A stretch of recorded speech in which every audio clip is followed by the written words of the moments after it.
एक 23 साल का नौजवान फांसी का इंतजार कर रहा था, लेकिन उसके चेहरे पर डर नहीं था। उसके हाथ में कलम थी और सामने एक डायरी। वो थे शहीद ए आजम भगत सिंह।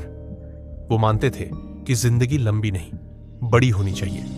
उन्होंने लिखा था, अगर तुम्हें सब कुछ गलत लगता है फिर भी तुम चुप हो तो तुम भी उसी अन्याय का हिस्सा हो। भगत सिंह ने जेल में रहते हुए किताबें पढ़ी, मार्क्स, लेनिन, टॉल्स्टॉय। उन्होंने कहा, शिक्षा का उद्देश्य सिर्फ नौकरी नहीं, सोच बदलना होना चाहिए। वो मानते थे कि क्रांति सिर्फ बंदूक से नहीं आती, सोच से आती है। उन्होंने धर्म को इंसानियत से जोड़ा। लिखा, अगर कोई धर्म इंसान को तोड़ता है तो वो धर्म नहीं, जंजीर है। वो नास्तिक थे, लेकिन इंसानियत के सबसे बड़े भक्त। उन्होंने कहा, भगवान से ज्यादा जरूरी है इंसान को इंसान मानना।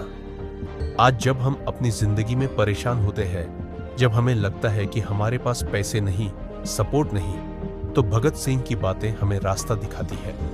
उन्होंने कहा था, अगर तुम्हारे पास सोच है तो दुनिया बदलने की ताकत है। मौत से पहले उन्होंने लिखा, मैं जानता हूं कि मैं मर जाऊंगा, लेकिन मेरी सोच जिंदा रहेगी। और सच में आज भी अगर कोई लड़ रहा है, अन्याय के खिलाफ आवाज उठा रहा है, तो भगत सिंह की सोच उसके साथ खड़ी है।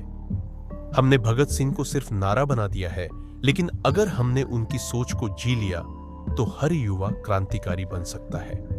वो कहते थे, क्रांति कोई नारा नहीं है, वो एक जिम्मेदारी है।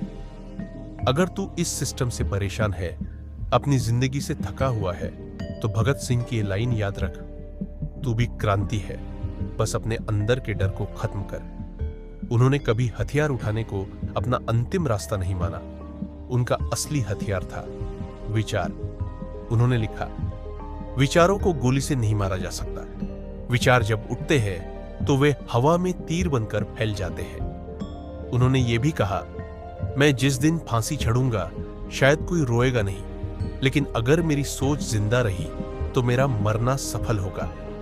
आज अगर तू गिरा हुआ है, टूटा हुआ है, तो उठ खड़ा हो, क्योंकि भगत सिंह जैसा कोई नेता, कोई फौजी, कोई लेखक नहीं, वो एक आइडिया था, और आइडिया कभी मरते नहीं। जब तक सोच जिंदा है, भगत सिंह जिंदा है।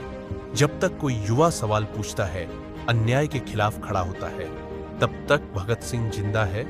और जब तू अपने सपनों के लिए लड़ेगा, हार माने बिना आगे बढ़ेगा, तब तू सिर्फ एक लड़का नहीं रहेगा, तू भी भगत सिंह बन जाएगा।